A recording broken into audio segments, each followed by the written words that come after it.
Hey, what's up, studs, and welcome to Ask MandR, episode 328, the series where I answer your questions about Lego Star Wars, etc., etc. If you have a question or topic for next week's episode, drop in the comments section below. If you enjoyed the video, hit the like button, and check out my shelves. I changed them around, so it's not the same old, same old. We got some fresh stuff back there. It definitely feels nice. But before we get into some great topics, including a new 2024 Star Wars set, the Tuah podcast, yes, someone literally asked about that, fake Lego, and more, I want to talk about Brick Convention, who sponsored this video, but more broadly is sponsoring me to go to a bunch of their conventions in the future, starting with 2 this year. And we're doing something a bit different that I'm a bit nervous about. I'm excited that over time it will be something really great, but like the first time, you're always nervous for probably anything. And so on November 2nd and 3rd, I'm going to be at Brick Convention in Greenville, South Carolina. And then November 9th and 10th, I'll be at Brick Convention in Jeffersontown, Kentucky. So when you go to get tickets for these, I've got brickconvention.com linked down below. Use code MandR3, you'll get $3 off. It's just free money off your tickets. Why would you not use the code? And so with Brick Convention specifically, I'm doing something different than I've ever done before. I am literally vending at a Lego convention,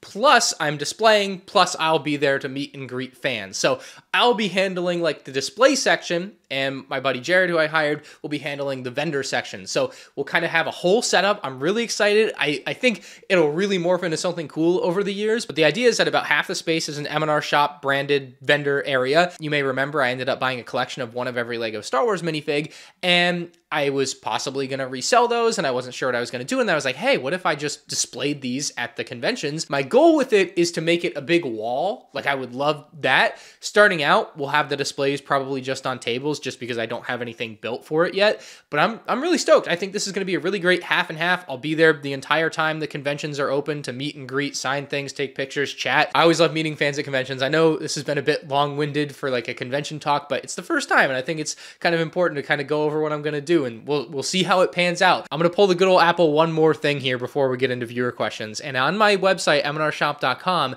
at the top, we added a section that says conventions. When you click into that, it's going to tell you what conventions I'm going to be at. It'll have a button that you can click for tickets that'll take you directly to the website for that event's tickets. And if there's a discount code like MandR3 for Brick Convention here, so that webpage will be updated with all the conventions that I'm going to be at. So yeah, I got a lot of nervous excitement about doing more conventions like that, but hopefully these first 2 will go well, and expect a lot of vlog content from them. I was looking at your reservation and I saw that you had booked a room with 2 queen beds, and we are oversold on that room type. I wanted to see if a king would work for you, or if you have to have a 2 queens. Unfortunately not, because it's 2 of us. Alrighty, well, we will figure it out. Thank you. All right, thank you. Looks like Jared and I might be sleeping in the same bed. First question. This might be a record for longest time to first question in Ask MandR. From Galactic J. Says, what do you think about the Walmart exclusive Gasgano's Podracer promo? So for those unaware, from now until November 12th, Walmart is offering a free Lego Star Wars Gasgano's Podracer building set when you spend $65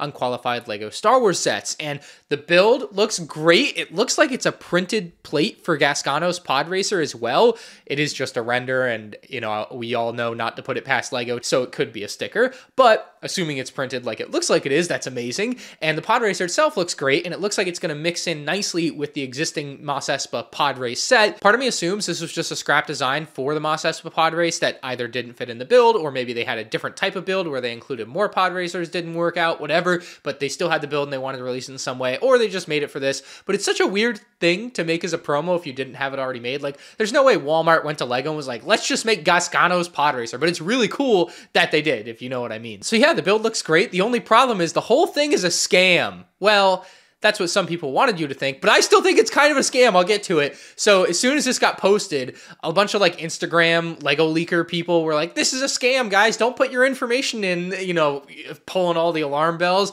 And I was like, I don't really see how it's a scam. It links directly from Walmart.com, but you know, you do you want to spread all this information about it being a scam, I guess. The real scam though, is that unlike when you get a GWP with Lego, you don't automatically get the GWP here. You actually have to take a picture or a screenshot of your receipt and send it into them. And I did just that. I took a screenshot of the Your Order is Complete page the second I finished the order from Walmart.com. I emailed it into the emailer, went through the submission process, and I got an email back this morning saying, incomplete receipt image. We can't read important information on your receipt. Be sure the entire receipt is visible, and if too large, fold to show the date/purchase. Thanks, Lego offer. So apparently this screenshot is not a valid proof of purchase. I don't know why, because it literally has my order number on there, and they can can just look it up. Pretty cool promo. Love to see little random things like this. Love to see more stuff like it in the future. But, you know, as a one-off thing right now, it's pretty fun, and I'm very excited. I assume the packaging won't be anything special, but we'll see, I guess. I'm excited to review this set. Let me know in the comments. Does this count as a set for worst to first of every set of 2024? Because I'm working on that video, and I got to do research on what I've included in the past as well, but part of me thinks this shouldn't count as a set. Just Yuri says if, and it's not if, it's actually when you review the 2005 Clone Turbo Tank, would you review the light-up Mace Windu version or the version without him? The light-up figure is a more interesting piece of LEGO history, but the other version includes an extra clone trooper. Yes, it does. So there are two versions of set 7261, which is an interesting conundrum because you could see two different set reviews of that set, and they could be different sets, which is crazy. It's wild to me that they actually kept the set number the same when switching out the light-up figure to the non-light-up figure. The other light-up figure sets didn't see that change. They all just retired at the end of 2005 or whatever, but the Turbo Tank went on for the extra year, and in 2006, they gave it the non-light-up variant. So it actually is two separate years, technically, with that 2005 and then 2006 Turbo Tank. The simple answer is, I bought them both, I have them both sealed, and I will review them both in the same video.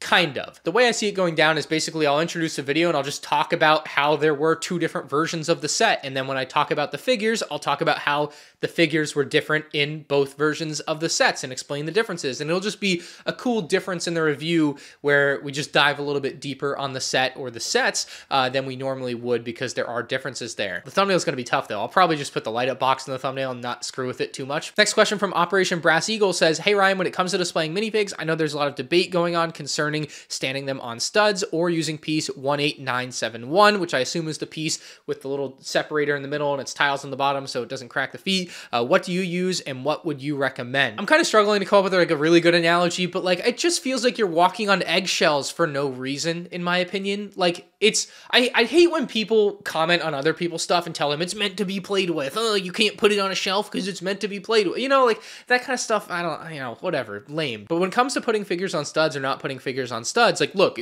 I'm not going to sit here and tell you, you have to put them on studs. Like some people will tell you, you have to play with this or you have to do this with your stuff. Hate that. But like, I don't see the reason in being like super concerned about it 24/7. In the vast majority of cases, your figure feet aren't going to crack. There are some colors of feet that crack more than others, and that's a problem. But like, I just don't worry about it. You know, like it's bound to get a little wear and tear. What I'm more concerned with is just the general dust-free and clean look of the stuff. And then if a piece cracks here or there, unfortunately it happens. LEGO has been paying people to tell you that it's so great forever and nothing ever bad happens to your LEGO. I've noticed that. It's kind of low-key, but keep your eye out there. There's some influencers that are taking money to say that. But the truth is, some of the parts will crack over time. Some of them will break over time. And it just kind of sucks, and that's just kind of the way it is. I'm not going to sit here and fearmonger you into not using your LEGO minifigures. Just use them. They might crack. Yeah, that's part of what happens. But personally, unless it's like a really rare, expensive figure that I'm going to be reselling, so like if the next person cares, that matters more than what I care about, right? Then I may not put it on studs. But if it's mine for my personal collection, I'm going to put it on studs to display it if that's how I'm going to display it. And I'm not really going to think much more about it. I had some people comment on my TikTok actually about my 25th anniversary figures, brand new figures. We're not talking about 10-year-old brittle brown figures that can easily crack and do crack and have cracked on me. Brand new. Someone on TikTok comments, don't put them on studs. So like your comment of saying there's a lot of debate going on, like I see that. And the funniest thing is someone responded to that like, bruh, you're really trying to tell MandR this? And I was like, that is kind of a funny response. So just use your collection the way you want. I wouldn't caution too much against it unless it's like a Cloud City Boba Fett, in which case, like, there is maybe a significant monetary difference in having a cracked foot or not having a cracked foot. Our next one from Bill Kinkle got upvoted a ton. He says, Ryan, you have no idea how much your videos have gotten me through the most difficult time in my life, from one Star Wars LEGO fan to another. Thank you. And thank you, man. I mean, shout out to you. I appreciate you a ton. You know, you probably watched me long enough to know that I just started making videos when I was like 11 years old for the fun of it. And to know that it can in some way have that sort of effect on someone's life is just insane to me. It's hard to even grasp because like I'm just talking to a camera, but to know, you know, real people are out there, it's nice. And yeah, I really appreciate your comment, man. Yours kind of does the same for me, you know, in a way. And I hope you've gotten through whatever you're going through. If you ever get a chance, shoot me a DM on Instagram. But next question from Feared Cookie. with a dog picture. Says, hey Ryan, I just wanted to ask if you think it's worth waiting for the UCS AT-AT to be on Black Friday sale, possibly. I don't have much money and definitely want it before it retires. Thanks for your time and keep up with the videos. You got me into collecting UCS sets and I don't have much money is not a good combination, but I've been there. So yeah, I feel that. So the crude, tough answer is you should have bought this set yesterday. We're seeing sets that are retiring at the end of 2024 right now already sell out. The Mos Eisley Cantina on Walmart, Target, Amazon, and Lego.com is completely sold out. It might still be straggling at some other stores or other websites, but by and large, the Mos Eisley Cantina that doesn't retire until the end of the year is gone, and it won't be back. Unless it maybe comes back, you never know, right? But usually when it says sold out on Lego, nearing retirement, that's it. It's curtains. And so the same thing could literally happen to the UCS AT-AT any day. And that's the problem. Now, it's not to say the Cantina couldn't maybe make a comeback with one more palette that they find, but there's a very good chance that it's done and it's gone, and the same can happen to the AT-AT, and I just don't want you to not get the set that you clearly really want. Use Rakuten, use a cashback credit card, use all the tools that you can to save as much as possible without having like an actual, sale going on, because that's just never guaranteed. Plus it could sell out any day, and yeah, it's a tough thing to answer. I think you can see why there's not a black and white answer, other than if you really, really want it and don't want to miss out on it, buy it now. OSO says, how do you display your advent calendar builds? I think the word display is a funny word in this case. I don't. What are these Lego sets for ants? Next question from Nexobowl says, do you think the Jabba's Palace diorama set will ever see the light of day, or will it stay a rumor that became false once the Super Star Destroyer was announced? So a little background info. There was a rumor of a Jabba's throne room diorama set back in 2023. The set never came out. It was basically replaced by another set, and going through 2024, it's clearly not coming out anytime soon. It was clearly canned. Some sets get canned, never see the light of day. It happens. This set could be one of those. Now there is hope. Not to say that this is common, but the AT-AT driver helmet that was canceled, I think, for 2022 is supposed to be releasing in 2025. So never say never, although I think the diorama was canceled for a different reason, really. I would guess we won't ever see that set, at least as it was. Who knows, 10, 20 years from now, they could revisit the idea. As of now, I don't see that set releasing. And yeah, it could have been a cool one, but yeah, just not happening. Mattias says, do you think we'll get more than 2 figs in the UCS Slave 1? Prime Minister would be so cool as a third minifig. I think there's definitely a few figures that could fit into this Slave 1 as well. I thought a kind of dressed down Jango Fett would have been my favorite extra random figure. I think I talked about this in a previous Ask MandR rumor video. Realistically, the current rumor is Boba Fett and Jango Fett, and that's usually going to be it, because in most cases, the rumors with these UCS figures have been very spot on. Gag Dodger says, do knockoff or custom Lego sets and figs retire like Lego? I think the difference really with the knockoff stuff is they'll just literally probably produce whatever's in demand most, so they'll just switch over their machine and do whatever. Lego has to be more calculated and of course has to get approval from Disney, Lucasfilm. These knockoff companies don't. They just do whatever they want. So yeah, literally if they decided they wanted to produce the 2008 Death Star, they just could tomorrow. And so yeah, I'm sure stuff comes in and out of production, of course, that it only makes sense. They can't produce everything all the time, but I think they would be much more open to doing more stuff. But then again, no one really tracks the knockoff stuff, so I don't know. I'd have to find one of those TikTok lives where they're selling the knockoff sets and ask them. That would actually be kind of a funny thing. Next question from Ending says, not about Lego, but have you ever filmed any video to realize your camera was off?